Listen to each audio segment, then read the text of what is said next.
Welcome to your EA Sports Madden NFL 24 League Update. We got a great show ahead of us, so stay tuned for news from around the league. We'll be going over injuries from last week, post-game wrap-ups, and preview our Sunday night NFL on NBC Game of the Week between the Dallas Cowboys and the New York Giants.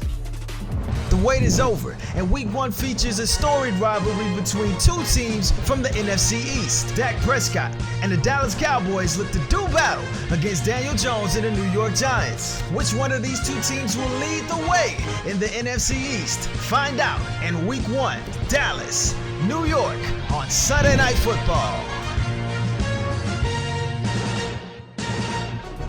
All right, let's take a look at some free agent signings from around the league. The Arizona Cardinals have signed Julio Jones to a 1-year, $3.65 million contract. All right, let's take a look at some injuries from last week.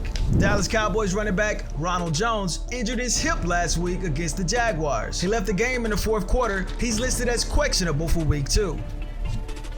All right, let's get into some Week 1 action. The Cincinnati Bengals came up with a victory last week against the Green Bay Packers. Jake Browning throws a 51-yard touchdown pass to his wide receiver. He played really well, finished 4 for 6, 96 yards on 1 touchdown. Jordan Love had a pretty decent game as well. He finished 5 for 7, 60 yards on 1 touchdown. The Miami Dolphins got it done at home against the Atlanta Falcons, winning 24-7. Quarterback Skylar Thompson finished 6 for 10, 101 yards, 2 touchdowns, and 1 interception. The Washington Commanders shut out the Cleveland Browns 16-0 in their Week 1 victory. Commanders quarterback Sam Howell was perfect, finished 4 for 4, 70 yards, and 1 touchdown. The Pittsburgh Steelers got it done on the road against the Tampa Bay Buccaneers, winning big, 31-17. Pittsburgh Steelers running back Jaylen Warren was a man on a mission, accounted for 125 yards on the ground, 2 touchdowns on 13 carries.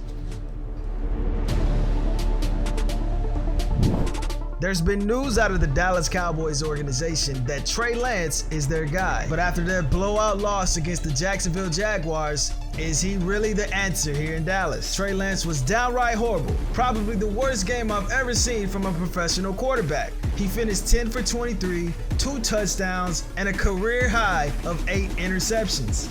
A lot of questions need answers here in Week 1 of the preseason, but we got a lot of football ahead of us. Will Trey Lance rebound in Week 2? Or will we see another year of the Dak Prescott show in Dallas? Will it even be enough in Week 1? Find out all of that and more right here on MGN Gaming.